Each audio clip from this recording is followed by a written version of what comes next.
Almost ready.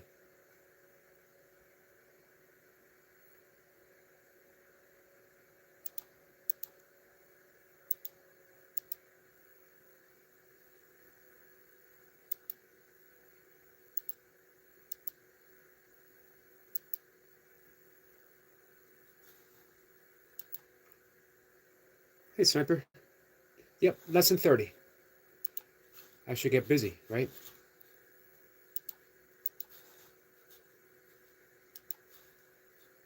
Get my shoes on. Get my watch on. It's cold outside. It was, the last I checked, it was 8 degrees Fahrenheit. I don't know what that makes it Celsius. I've been given that formula. I can never remember it. Looks like your screenshot that Jake Paul has eventually grown up here. That was a gift from uh, Fabiola, our guest. Wednesday? I think it was Wednesday. Was it Thursday? I don't remember. We were talking about the Jesus of the yoga of forgiveness.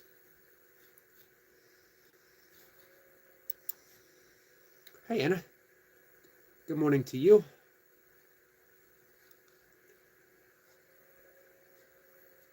Guys, 30 days in. Tomorrow, it'll be a month. Congratulations for those who've stuck with me.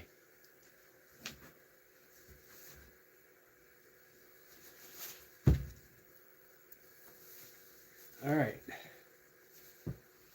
I'm not quite ready. We're getting there. We're going to see who else shows up real quick. I was going to attempt to wear 2 pair of socks, but it's not working. Yesterday, the walk turned into a bit of a run because it was cold outside, and it's even colder this morning. It's, like I said, I think it was 8 degrees when I last checked, and I don't think it's warmed up, and I don't think it's going to warm up too much throughout the day. Next week we get above freezing for the first time, and I think about 2 weeks, but not by much. I think it gets up to like 35 degrees, and then we're going to get snow. Man, February, when February hits, I'm ready for winter to be over. Sometimes I can carry on even through March. Lesson 30. You know, we've been dropping hints. That lesson 29, God is in everything I see. Above all, I also want to see things differently. That's what we want to see. We don't see God in everything that we see right now. That doesn't mean that God is not present in everything that we see. Hey, Sissy. Hey, Sissy. It has come to my attention that I missed a comment that you left yesterday about maybe coming up and pulling a card or two. Send me a message and let's plan something out. Let's do something. I definitely want to do something with you. I want to create something. I want to join our creative minds. Our minds are already joined. So, where was I? Above all else, I want to see. Above all else, I want to see things differently. Lesson 29 says, God is in everything I see, but of course we don't see it. And here's why. This is the big hint. This might be the biggest hint yet dropped. God is in everything I see because God is in my mind. Lesson 30. The idea for today is a springboard for vision. From this idea, will the world open up before you, and you will look upon it and see in it what you have never seen before. Nor will what you saw before be even faintly visible to you. Today we are trying to use a new kind of projection. We are not attempting to get rid of what we do not like by seeing it outside. Instead, we are trying to see in the world what is in our minds and what we want to recognize is there. Thus, we are trying to join with what we see rather than keeping it apart from us. That is the fundamental difference between vision and the way you see. The way we see is not vision. Today's idea would be applied as often as possible throughout the day. Whenever you have a moment or so, repeat it to yourself slowly, looking about you and trying to realize that the idea applies to everything you do see now, or could see now, if you were within range of your sight. Real vision is not limited to concepts such as near and far. To help you begin to get used to this idea, try to think of yourself beyond your present range as well as those you can actually see as you apply today's idea. Real vision is not only unlimited by space and distance, but it does not depend on the body's eyes at all. The mind is its only source. To aid in helping you become more accustomed to this idea, as well, devote several practice periods to applying today's idea with your eyes closed, using whatever subjects come to mind, and then looking within rather than without. Today's idea applies equally to both. God is in everything I see because God is in my mind. When we recognize God is in our mind, then we see God everywhere.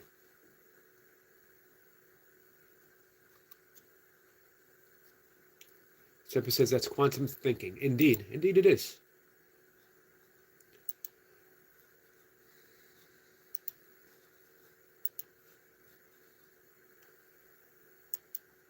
Got to bring up my big screen so I can read your comments better. Texas is feeling. Sorry, guys.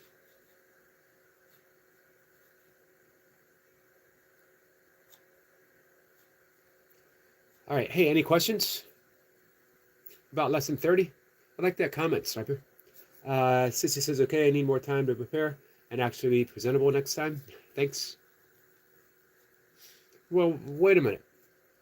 What is it about my appearance that makes you think that I am in any way prepared or presentable?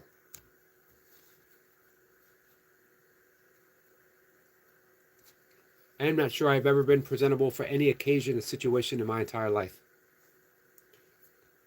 As a matter of fact, almost everything that I can think of, every introduction, was preceded by a please forgive the appearance of my son, friend, boyfriend, husband. Please forgive the appearance of, then fill in the blank. And that's how every single introduction has ever started in my entire life.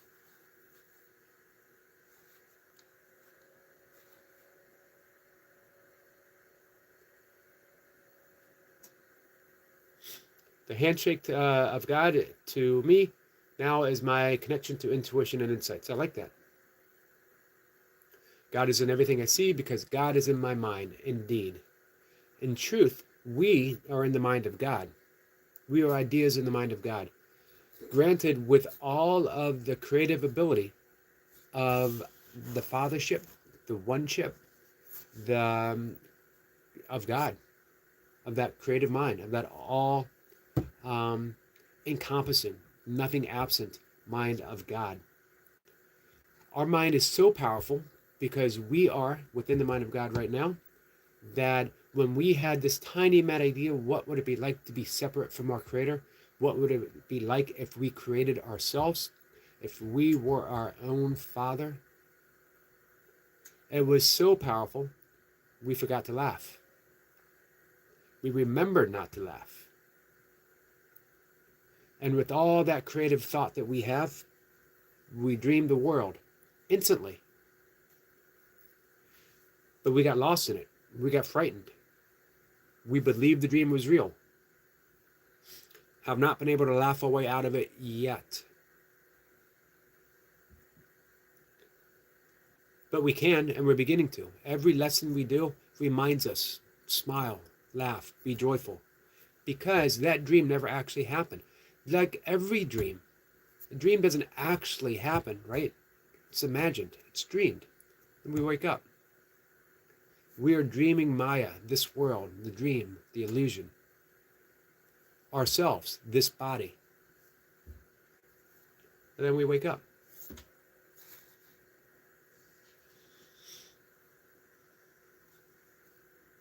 And it says, excuse me, our mind is so powerful because we are in the mind of God.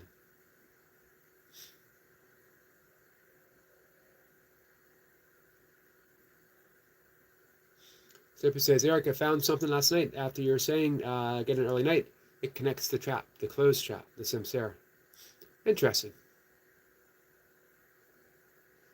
Hey, Kat. Anna says, laughter is the key. It is. Hey, Miss Flipper.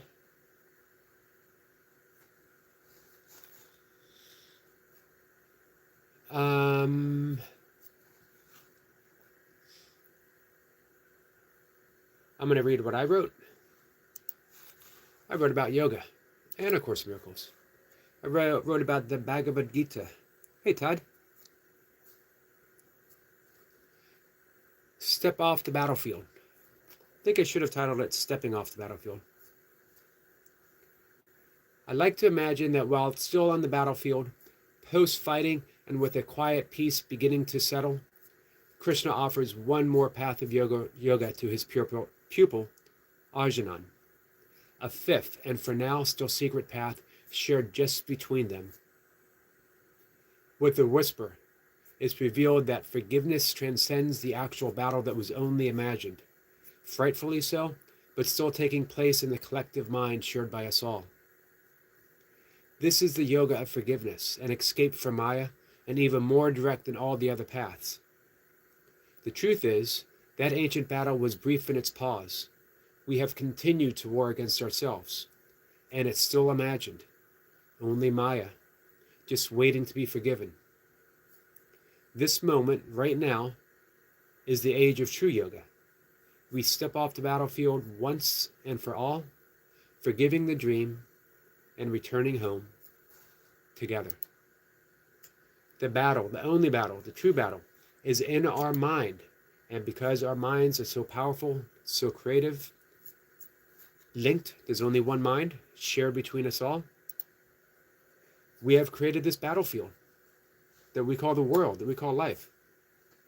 Me against you, neighbor against neighbor, nation against nation, against, and against, right? Cat. You guys think Cat is so sweet and innocent, right? But you don't see the little hidden, speaking of battlefields, you don't see the great battle that's going on right now between the creative mind of Cat and Jack and the slightly less creative mind of Yogi. She's continuing the battle of the raisins right now. You read her comment, listening while making oatmeal with lots and lots of raisins. One lot would have sufficed. And cinnamon too, but mostly raisins. Do you guys see that? Now whose side are you on? I told you. The ancient battle continues. This is straight off the Bhagavad Gita. Right now, we are continuing that ancient war, the war of the raisins. That whole battle between families in the Bhagavad Gita took place over raisins and oatmeal. One side of the family said, are you crazy? Oatmeals don't belong in raisins. They, by the way, were correct, which is why God was on their side. And the other side of the family, the side that lost, the side that was cast out of heaven for good, waiting for our forgiveness, which ain't going to happen anytime soon, believed that you should put raisins in oatmeal. Travesty. Unforgivable. All right, maybe not unforgivable, but it's going to take a bit of doing. I'm not there yet. I'll be honest with you. I'm not there yet. I thought I was. You know, my heart serene, my mind at peace. I could extend this little bit of forgiveness. No. Sorry, guys. It ain't gonna happen. Not on my watch. Vigilant. It says in the Course of Miracles, be vigilant against raisins. They don't use the exact words, it's implied. You gotta learn, here's the secret to reading Course of Miracles, the Bhagavad Gita, the Upanishads, the Dhammapada. You gotta read between the lines. When you read between the lines and you make it suit everything that I'm saying, you'll know the truth. Right? Hey, Mustafa. Good morning to you, my friend. Todd, how are you doing, my friend?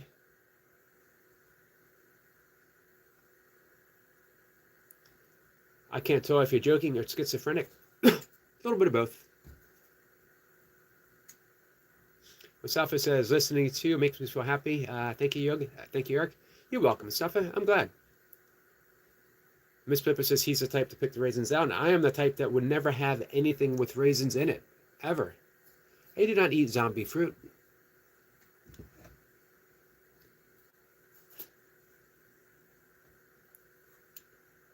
Hey, Herb.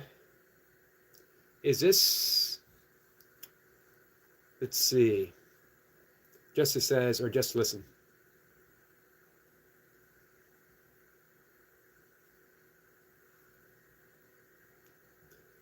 Not hating? I know you're not hating. I don't always talk about raisins. Sometimes I talk about spatulas, spoons, kitchen utensils that magically appear in my house. No idea how they get here. Come on, I know that's happened to everyone here. You pick something up. You pick up a potato peeler. And you think, why do I have a potato peeler? How did I get one? I didn't purposely go to the store. There's not a potato peeler hutch. Potato peeler hut. Potato peeler are us. There's not a Bed Bath and potato peeler shop, right? 24-hour store where you can buy potato peelers. How did I get this? Did someone think, like, for Christmas, hey, this would be a really good thing to get Yogi for Christmas, the potato peeler?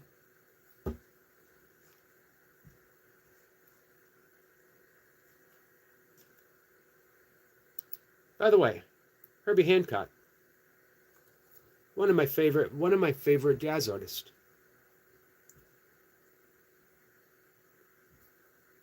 Cat says, that's my man. The spatula guy is so hot. Everyone loves the man with the spatula. Hey, Linda. Good morning. Prayers for a peaceful weekend. Prayers for a peaceful weekend too, my friend. What is your best alternative to raisins, Yogi? Chop up a date. Dates. You know what? In the Garden of Eden, when God appeared, if they had been eating dates instead of that apple, you want to know my guess? The apple is a metaphor for raisins. Adam and Eve were peacefully eating a bowl of oatmeal with chopped up dates and walnuts, a little bit of cinnamon. And the snake came along and said, hey, man, that's the way snakes talked back then. Why don't you put some of these raisins in your oatmeal? And they were like, whoa, no, that's a step too far, man. This is the Garden of Eden. The snake was like, come on, man. Go ahead. You'll like them. One raisin. No one eats one raisin. That's the problem with raisins. And the snake sprinkled all kinds of raisins, and they were eating them, and they're like, I don't know why I'm eating them. It's not even very good. But it was too late because God came down and said, whoa, wait a minute. You're eating raisins when you have a perfectly good date tree, a fig tree, a pomegranate tree, apple trees. You could have all that. And you took a perfectly good grape, of which are abundant in the garden, and you shriveled it up, you dried it up, you sucked the soul right out of it, you turned it into a zombie fruit, and you put it in your oatmeal. Get out of here. He was only joking. God would never cast us out for eating a raisin, however evil that might be. But he was joking and said, get out of here. Of course, they took it as literal. They left the garden. They forgot. They remembered not to laugh. And so they were cast out of the garden of their own doing. However, I don't blame the snake. I blame the raisins. Anna says, I prefer dates to raisins. Me too. Are raisins some kind of metaphor? Everything's a metaphor for something. Mustafa says, Eric, do you like to talk about old history? I mean, about everything that was better in the 1950s and about things that were valuable back then? Nope. Except for jazz. 1950s jazz. 1959 might be the year that made jazz. Might be the last great year. Some say, I don't say, because 1965, John Coltrane came out with Love Supreme, which was channeled music. He actually heard the cosmos speak. If you look, John Coltrane had Sniper will find this fascinating. John Coltrane had a mathematical formula for Love Supreme. If you can find some time today and listen to Love Supreme by John Coltrane, you'll thank me. First you go, huh? What the heck is this? But keep listening. You'll hear the voice of God. Cat does her snake impersonation. Says, hey man, go ahead, you'll like them. No one will ever know. It's just like the snake.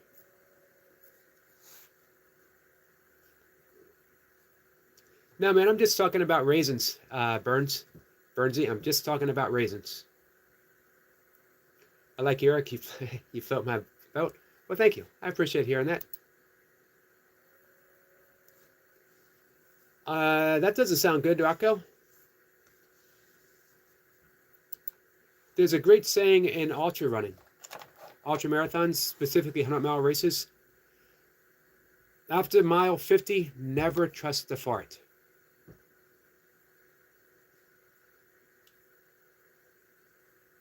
Bernsey says, I'm out. I got to go eat some oatmeal with raisins. Oh, man, mushy peas. Where did that come from?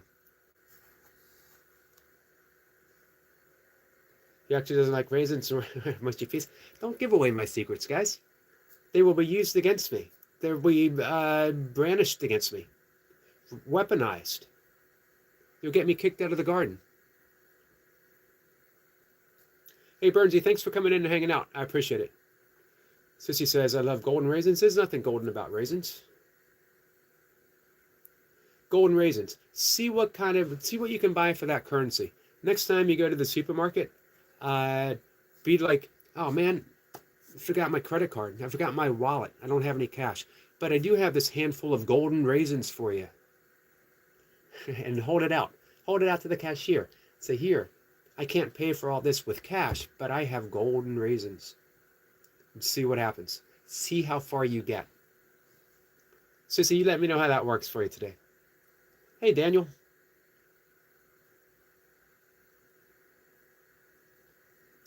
Semper says, Love Supreme is the 12-second pulse where your mind stops the world and joins God's signal. It's a perfect reset of truth. Awesome. I love hearing that. Hey, stop the world.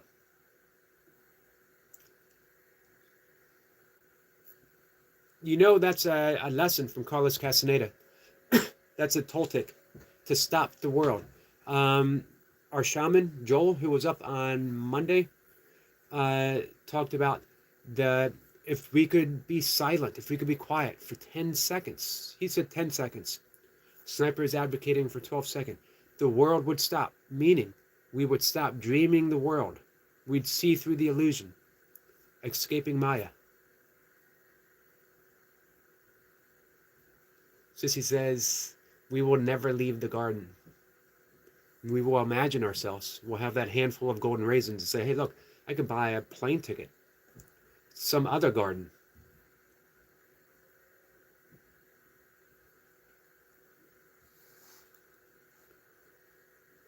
Can of raisins. Hey, Flora. Flora, how are you?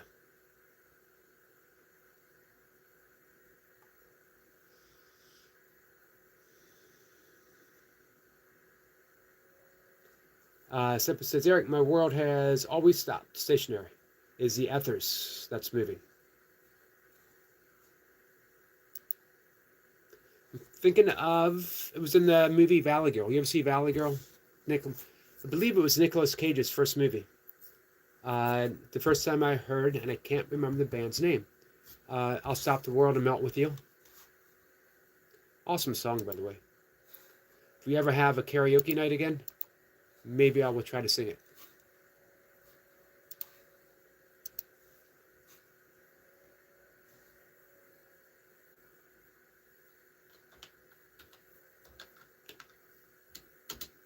Help me out, guys. He's saying melt with you. Modern English. Looked it up. So, circling all the way back to lesson 30. Now the chorus to the song In the Garden. Oh, Van Morrison. If you notice at the end of In the Garden by Van Morrison, he says, no teacher, no guru, no method, which is his nod, his quote to Jake Krishnamurti. Love that song. Love Van Morrison. Van Morrison and I had a falling out. By the way, this is a good time to. Kat's been trying to get me to say this forever.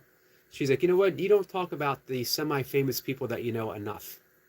I'm actually Facebook friends, and we've exchanged texts with Van Morrison's ex wife, Janet, who was known, by the way, when he was writing his seminal classic, um, Astral Weeks. Not my favorite Van Morrison, but some considered his very best, his most creative work. I don't consider it so. Anyway, Moondance was my favorite. Janet Planet, that was her hippie name.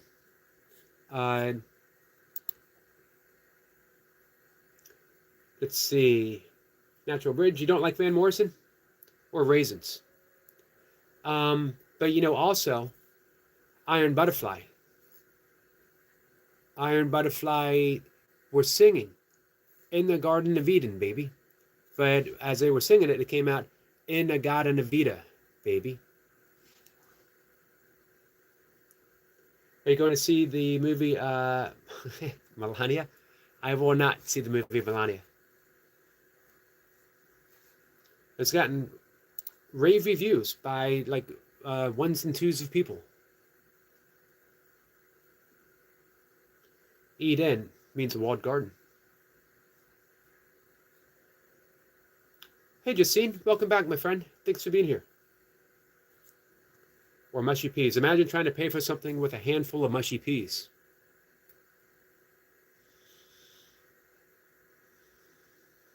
Hey, Clay. Can you get a oh yeah? That's about as close as you're going to get.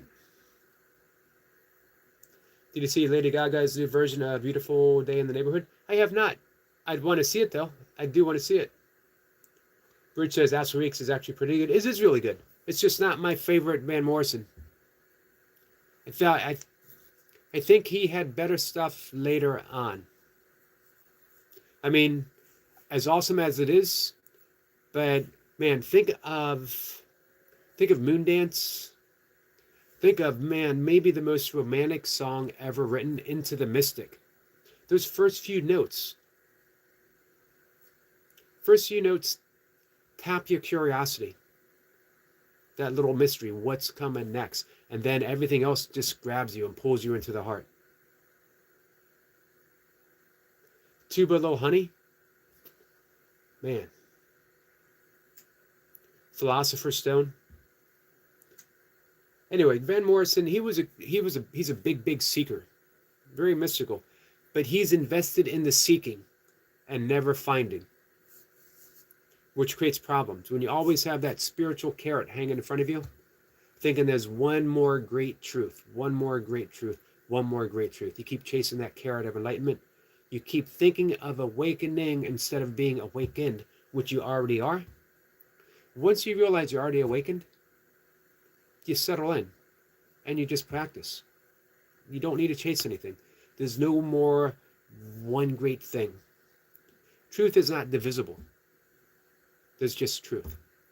Settle down and realize it. And your spiritual pursuit ends like that. And it's Stone Maid. Awesome song. Sweet Justine says, I love Van Morrison. Me too. I'm not just saying that because I'm good friends with Van Morrison's ex-wife, Janet. It's just like I'm not saying that I love the original Darren on Bewitched because I'm Facebook friends with Dick York, the original Darren, that I'm Facebook friends with his son. You know, it's not like I'm dropping these things to try to impress you. It's just organically coming up in the conversation that we're having. Natural Bridge says, yeah, Moondance is better. You got me there. And the fact that it's better in no way diminishes how great Astral Weeks actually is.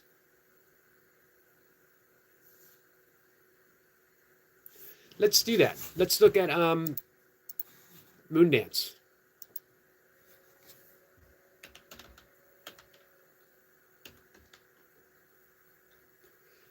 Man, I wonder if What if I could try? No, I was going to say karaoke night trying to do Van Morrison, but no one can do Van Morrison.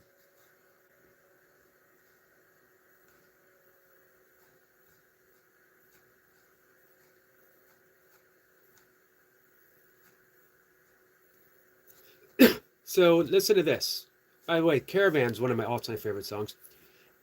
And it stoned me. This is just on side one. And it stoned me, Moondance, Crazy Love, which has been covered by a lot of people, Caravan, Into the Mystic. Side two, not quite as great. Side one is just, if he had stopped with side one, it would still be a classic album. Come Running, These Dreams of You, awesome song. Brand New Day, Everyone, Glad Tidings.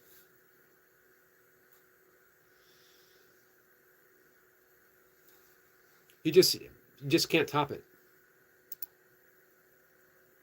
Zipper says, Eric, you were talking about what I found last night. It's also attached to the 12 Zodiac, 12 Disciples. It's a wheel, the 12 spokes of the wheel to keep from the exit, the samsara, to keep you from. Yep.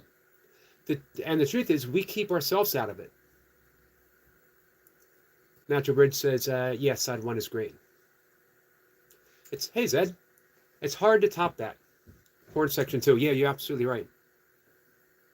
I first heard that, the first thing I heard off of Moondance was in I think it was 1978. I was 13 years old, and I was watching with my parents WKRP in Cincinnati, and Dr. Johnny Fever had Caravan playing, and he was mimicking singing as he was sitting in the DJ booth back in the days when they had real DJs. And I heard that song and I thought, what is that? I'd never heard anything like that before. This was 1978. You had a lot of generic bands. Not that they were bad. Not that all of them didn't have some unique stuff, but they were heavily produced. Listening to them now, you think, great songs, but they lacked a little bit of soul. Because, in order for soul to come through, it needs space to appear. Foreigner. I'm even going to throw Bad Company in. Boston. None of them were bad. They were just heavily produced. They were missing that rawness. And then I heard Van Morrison's voice, and speaking of seeking, that's what I was looking for my entire life, was Van Morrison's voice. You know who I blame as much as I absolutely love him for that overproduction sound? The Beatles. When they quit touring and they settled into the studio, they produced some great works of art. But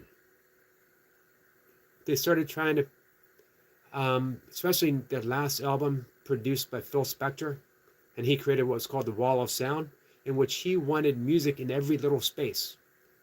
In Zen, they say it's the space between the note that makes a song. You gotta have that little space. Sometimes you gotta have that long pause. You know who was master of the long pause? Miles Davis. Great producers like Eno and Rundgren. Yep. Rundgren is probably more, his genius was probably more in the studio, more of a producer. Not that he didn't have some great songs too. I'm not saying that I Don't Want to Work and When I Bang on My Drum All Day is a great song. It is a fun song though. Because here's the truth. Who would not rather bang on the drum all day than go to work? It might be the truest song ever written, in my opinion. 70s had some awesomely produced albums. They did. But you know what? Some of it was just overproduced. Phil Spector produced a Ramones album, and it was the worst thing the Ramones ever did. Zipper says, I'm going to deep dive into Dolphins today. Bob Greasy, Larry Zonka, Mercury Morris. They have a connection with dolphins. Maybe the echolocation system they have, and our eternal path to getting intuition. Hey, Sniper, what do you know about echolocation with humans?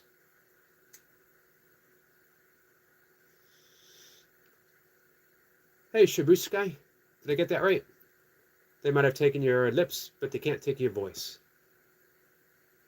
That's right, man. Fight the good fight.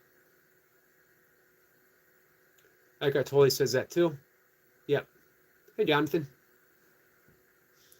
I've been listening to a lot of Miles lately. Love Miles Davis. I can't get started on down the jazz path. I start thinking, who do I love better? Jazz, Coltrane. You can't go better. Horace Silver, Bird.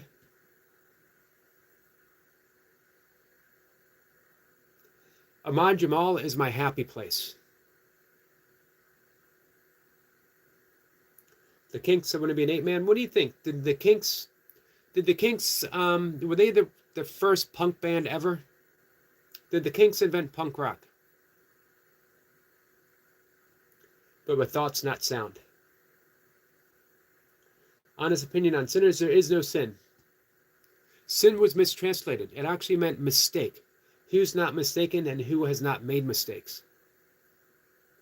So there's no real sinners, it's just people making mistakes. What do? Do we consent someone for a mistake, or do we lift someone up, help correct the mistake?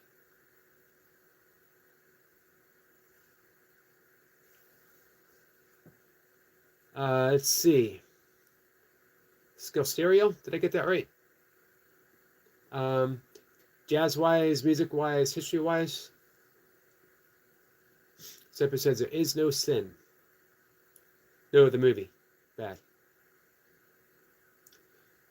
Opinion on the movie Sinners? I never saw it. Haven't heard of it.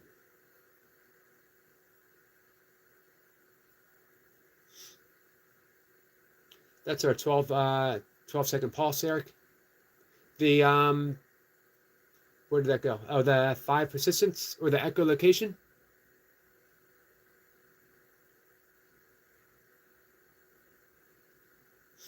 It's no sinners, just people making mistakes, says Anna. Can you do a Bird Song of Paradise? I can't.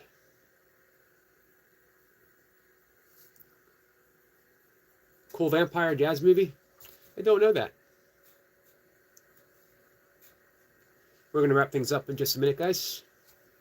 Natural Bridge says, first punk band, the Kinks actually one of the first to experiment with distortion, punching holes in the amps with screwdrivers. Definitely proto-punk. What do you think of MC5?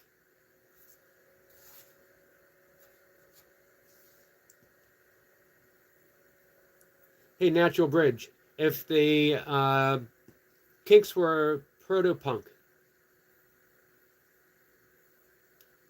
who do you think was proto-heavy metal? Who was heavy metal before heavy metal? Some actually say possibly the Beatles with I Want You, She's So Heavy, or Helter Skelter. You could trace punk all the way to the Beatles when they were live performing in Hamburg. MC5 definitely punk. Definitely punk live. Yep. Kick out the jams. They love pumping out the 440 hertz. That's their job.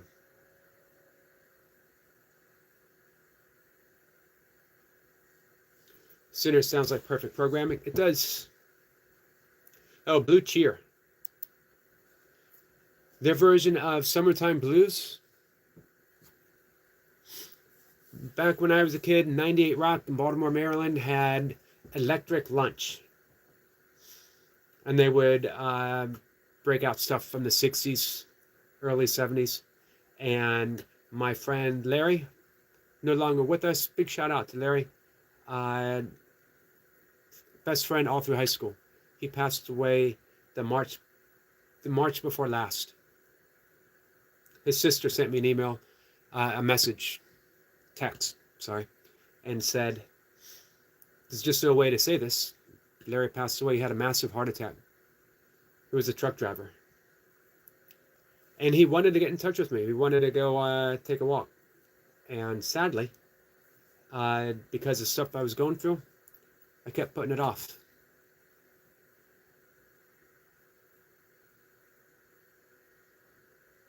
Hey, Skeeter. Skeeter, how are you, my friend? Skeeter, you got to be enjoying the ice, right?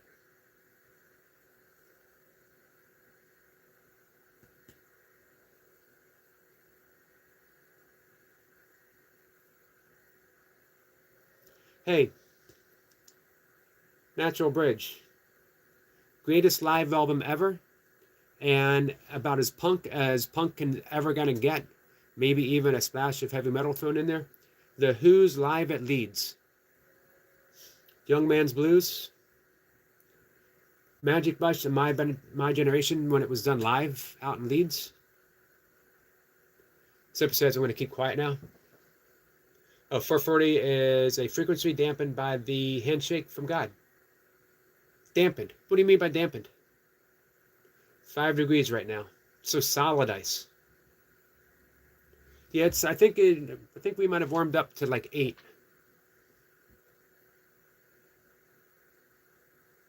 And it says, good morning to Paul. Hey, Paul. Paul Rogers says, I'm sorry about that, man. Paul Rogers. So what are you sorry about? Are you sorry about starting the Leaving Free and forming Bad Company? Bad Company was a pretty good band. Or leaving Bad Company. And what was the super group that you tried to start that never became super? The Firm. Paul Rogers probably should apologize for The Firm. Radioactive. Not a very good song. But it's okay. Because you did Feel Like Making Love, which was an awesome song with Bad Company.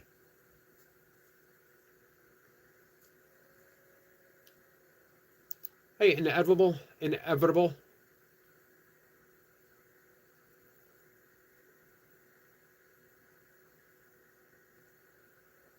Well, inevitable comes in with quite some opinions. Scott Adams. Yep, heard that one. Bridge says, who live at Leeds?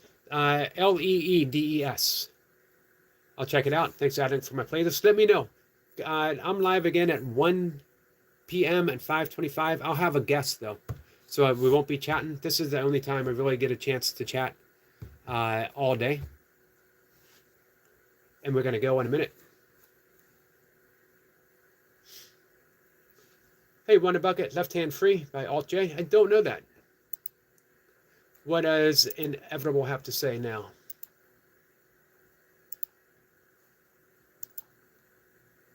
Just stuff. That's okay, Bridge. Bugged Out Encounter says, reincarnated? Yeah, but only like 97 times. I got 1 or 2 ahead of me. If I get it right this time, who knows? We'll give it a shot. Bugged Out Encounter says, you are beautiful. Are we singing Christina Aguilera? Aguilera? It's a good song. I love you, good sir. I love you too. Thank you. Thank you for that. Much appreciated. I don't know that either, Wonder Bucket. But you know what? I'm going to review this chat and get some suggestions from you guys, so thanks. Anytime I get to talk about music, you think each lifetime has its own lessons? That's interesting. No. I think the lessons are repeated in different forms. There's really only one lesson to learn. You get that and you get everything. The only lesson to learn is that you are not separate from God, that you were never kicked out of the garden. Separation from each other, from God, from the source, is an impossibility. Jesus said the kingdom of heaven is within, and we immediately started looking outwards. We had that carrot stick of enlightenment dangling in front of us. As soon as I catch that carrot, I'll be in heaven. Guess what? You catch the carrot, and someone's going to dangle a turnip in front of you. Here's the greatest spiritual advice I can ever give anyone. Don't go chasing turnips. Trust me. Got a jam. Good night. Good night, Bridge. I appreciate you coming in. I really enjoyed this conversation. Hey, Anthony.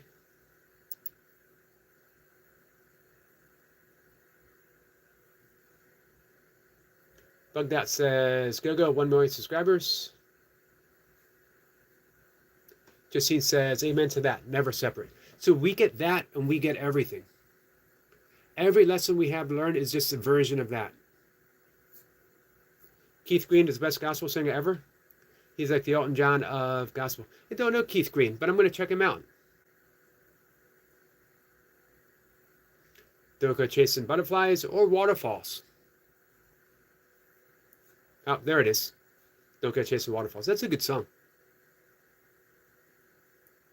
Guys, any questions on lesson 30? Tomorrow we'll make a month. Congratulations. Making a month with A Course in Miracles is a pretty impressive thing. I'm not sure how many, my first attempt at A Course in Miracles, I'm not sure how far I got. Here's my first mistake with A Course in Miracles. I did not make it my priority of a path. Dive in, dive out. Dive in, dive out. I loved it. I was fascinated by it. But I didn't see it as a complete path at the time. I could do a couple lessons and then I could, dive a bit more into Buddhism. I could dive a bit more with the Self-Realization Fellowship. I could do this, I could do that. I could get interested in Kabbalah. None of that is bad. But A Course in Miracles is set as a destination to freedom, liberation, awakening. And it's not something to be sampled. Now, if it's not your path and you want to sample a little bit, that's fine.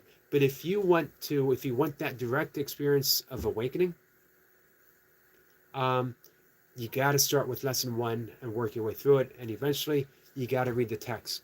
The text gives you the theoretical foundation, but those lessons are everything because you're putting them in applicable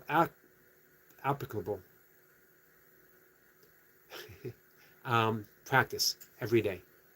Let me say it in a way where I won't stumble it. You are applying it every day.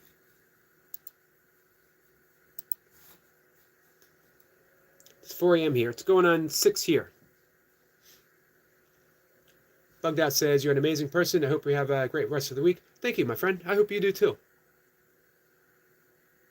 We have 2 guests today. I'm going to tell you the guests and then we're going to head out. Course in Miracles link. Course in Miracles says the world of bodies isn't real because it changes and dies. Yep. And it correlates very much so with Buddhism and yoga. As a matter of fact, the author of the Yoga Mind, let me bring that up real quick. The Yoga Sutras of Patanjali, which is basically the handbook of yoga. The Yoga Sutras according to A Course in Miracles. Jeff Bailey. This is the synopsis. 2 paths, 1 truth. The Yoga Mind combines 2 powerful thought systems in a way that allows you to apply their shared universal messages directly in your life. The Yoga Sutras teach restraint of the modifications of the mind. That's the second sutra. Someone says, what is yoga? Yoga is the restraint of the modifications of the mind. That is those thoughts taking us back and forth. While A Course in Miracles asks us to find and remove the barriers to truth. This book combines these 2 thoughts, 2 messages, and shows you on how to recognize and remove the limitations that block your mind's power of true choice. Once you reveal this inner potential, your life will unfold in ways you never thought possible. Jeff Bailey, the author, is coming up on Wednesday. That's the 4th, right? He's coming up on Wednesday at 1 o'clock. And we're going to talk all things yoga, all things Course in Miracles, and all things the yoga of A Course in Miracles, the yoga of forgiveness. Really looking forward to Jeff coming up. I asked him if he would consider coming up, and he said, are you kidding? To talk about yoga and A Course in Miracles, my 2 favorite things to talk about. It's 1:54 in Kenya. Lunchtime. Enjoy your lunch. Flora, my friend. Flora, our friend. But as today we have, where is it? We have Elaine Falvey. all the way from Mexico. She's coming up, and we're going to talk just everything Course in Miracles. And tonight, we have a return guest, Nanette Tierhart. Guys, Nanette was one of my most popular guests ever. Her and Tina Spalding are the two most popular. And she's going to come up. We're going to talk, she's a healer. She's a sound healer. She is a Course in Miracles master teacher. We're going to talk everything. Everything. On Saturday? Nope. Sunday. Nope. Saturday. Aaron Michelle, who is a Course in Miracles teacher as well as a Jesus channeler. I don't know if she's going to channel for us, but we'll find out. We'll see what happens. Anyway, those are the guests for the weekend.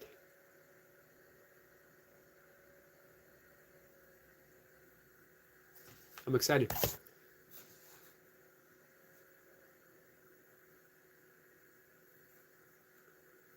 Nipples Malone. You look like your name is Shane Michael Thurston. Well, it should have been. It should have been. Don't get me started. The mistakes my parents have made. Hey, Selina. Selina, how are you, my friend? Semper says, the Course in Miracles has matrices that are isometric projections to all one. I have found spirituality so far. You have found a gem of a book, Eric. Thank you, Semper. It definitely found me. Wherever I went, no matter how many times I put it away, I kept stubbing my mind upon it. It would literally say, go no farther.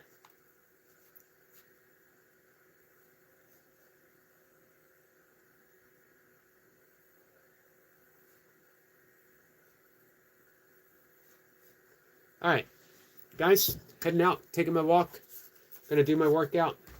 One of these days, I'll do a live stream on my workout again. It's been a bit. Probably it's been since before Christmas. That sources synchronization, Eric, I mentioned last night. Guys, I hope you go back. If you didn't catch Esoteric Lounge, go on back and check it out. Give it a watch. I think this was Sniper's probably most personal Esoteric Lounge that he's offered. With that, I'm going to see everyone later. Thank you. Have a good day. And I love you. Don't go chasing waterfalls or turnips.